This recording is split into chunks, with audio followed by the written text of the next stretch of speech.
बिस्मिल्लाहिर्रहमानिर्रहीम। अस्सलाम वालेकुम। मैं हूं यूनिवर्सल हाई स्कूल से आपका उर्दू का टीचर सरदाना मोहम्मद बशीर। आज मेरा क्लास 10th के लिए लेक्चर नंबर 13 है। लेक्चर नंबर 13 शुरू करने से पहले मैं अपने प्रीवियस लेक्चर यानी लेक्चर नंबर 12 के हवाले से बात करूंगा। लेक्चर नंबर 12 में मैंने आपको तफहीम इबारत नंबर 7 पढ़ाई थी और उसके साथ शॉर्ट क्वेश्चन दिए थे जो कि आपने अपनी नीट के ऊपर लिखने थे और उसे याद भी करना था।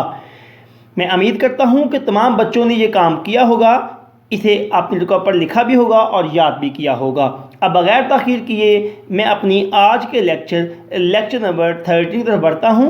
आज हमने लेक्चर नंबर 13 में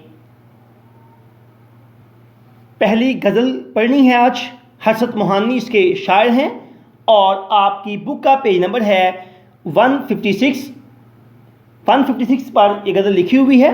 हम आज इस गज़ल की तशरीह करेंगे और आप इसको सुनेंगे। अब हम बाकायदा इसकी तशरीह का आगाज़ करते हैं। तो पहला शेर है इसका जी। मुसीबत भी राहत फ़ज़ा हो गई, तेरी आरज़ू रहनुमा हो गई। मुसीबत कहते हैं आफत को, राहत फ़ज़ा होना खुशी का ज़्यादा करना, खुशी को ज़्यादा होना। आरज़ू कहते हैं तमन्ना या ख्वाहिश को। रहनुमा रहबर, रास्ता दिखाने वाला भी कह सकते हैं हम इसको, रहबर को।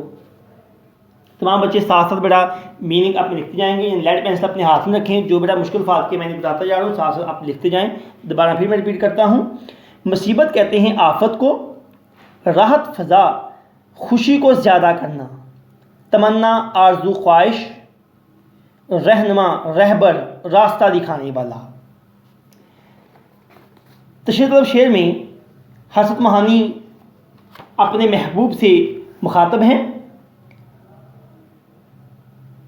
तो मफ़हूम इसका ये बनता है पहले शेर का, ए महबूब इश्क की मुसीबत मेरे लिए खुशी का ज़रिया बन गई और तेरी ख्वाहिश मेरी रहबर हो गई है। तशरीह शेर में शायर कहता है कि इश्क में पेश आने वाली मुसीबत मेरे लिए मुसीबत नहीं रही, क्योंकि मैं जान गया हूँ कि मुसीबत पर अफसरदा होने की बजाय अगर इसे अज़म और बुलंद हौसले के साथ बर्दाश्त किया जाए तो वो मुसीबत नहीं रहती। और अगर हम वहाँ पर हार तस्लीम कर जाती हैं तो वो मुसीबत हमारे लिए कई और मुसीबतें ले आती हैं। इसलिए अगर इंसान उन मुसीबतों को हिम्मत और हौसले के साथ बर्दाश्त कर लेता है, मुकाबला न करता है, तो वह जल्द इन मुसीबतों से बाहर निकल जाता है। कोई भी काम मसलसल जब किया जाए तो इंसान इसका आदी हो जाता है और इसमें लुत्फ़ इसे आने लगता है। यानी कि शायर कहता है कि मुसलसल मुझे महबूब की तरफ से दुख और मुसीबतों का सामना करना पड़ रहा है। अब दुख और तकलीफ़ें बर्दाश्त करने का मैं आदी हो चुका हूँ। मुझे अब दुख और तकलीफ़ें बर्दाश्त करने में कोई दिक्कत कोई महसूस नहीं होती, बल्कि अब मुसीबतें जो हैं वो मेरे लिए राहत फ़ज़ा यानी कि अब मेरे लिए खुशी का बायस बनती जा रही हैं। यानी कि महबूब की जो दुख और तकलीफ़ें हैं वो तकलीफ़ें जो हैं मेरे लिए खुशी का बायस बन रही हैं। अब एक तरफ कहता है महबूब के मिलने की ख्वाहिश नाउमीदियों के गुप्त अंधेरों में रोशनी बंद कर मेरी रहनुमाई करती हैं। यानी कि उसके ना मिलने की जो उम्मीदें हैं, ना मिलने वाली चीज़ें जो हैं अब मेरे लिए क्या कर रहे हैं कि वो गुप्त अंधेरे के अंदर मेरी रोशनी का चिराग का काम कर रही, रोशनी काम कर रही हैं।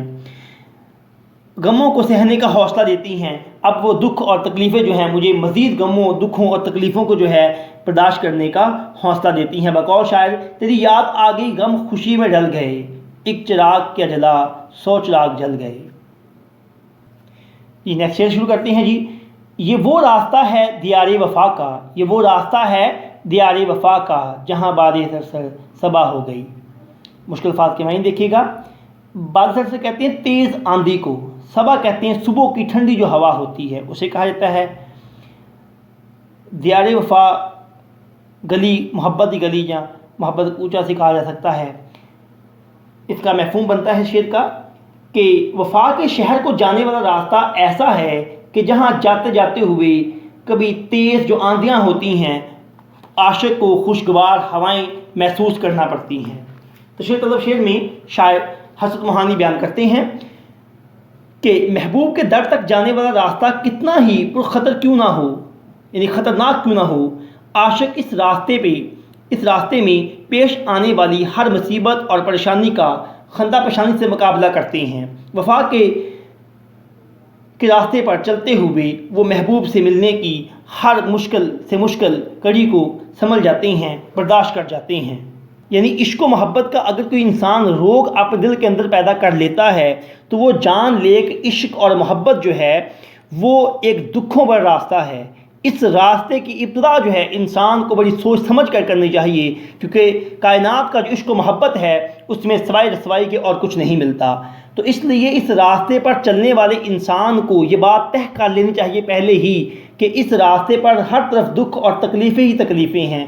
یعنی کہ جب اسے دکھ اور تکلیفیں جب کا سامنا کرنا پڑے گا تو اپنے دل کو وہ یوں کر لے گا کہ جیسے دکھ اور تکلیفیں جو ہیں وہ صبح کی ٹھنڈی ہوا سے محسوس ہوں۔ یعنی کہ جب اس مرتبے اور مقام پر پہنچ جاتا ہے تو پھر وہ سچے عاشق ہونے کا اپنا مرتبہ اور مقام حاصل کر لیتا ہے۔ یعنی دکھ اور تکلیفیں جو ہیں اس کے لیے صبح کی ٹھنڈی ہوا بن جائیں، جو انسانی صحت کے لیے بہت خوشگوار ہوتی ہے۔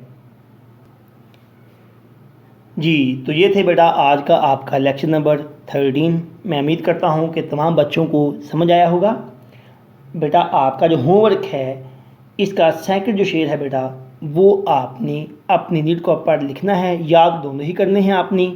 سیکنڈ جو شعر ہے بیٹا یہ موسٹ امپورٹنٹ ہے، کئی مرتبہ فائنل پیپر میں یہ شعر دیا جا چکا ہوا ہے تشریح کے لیے۔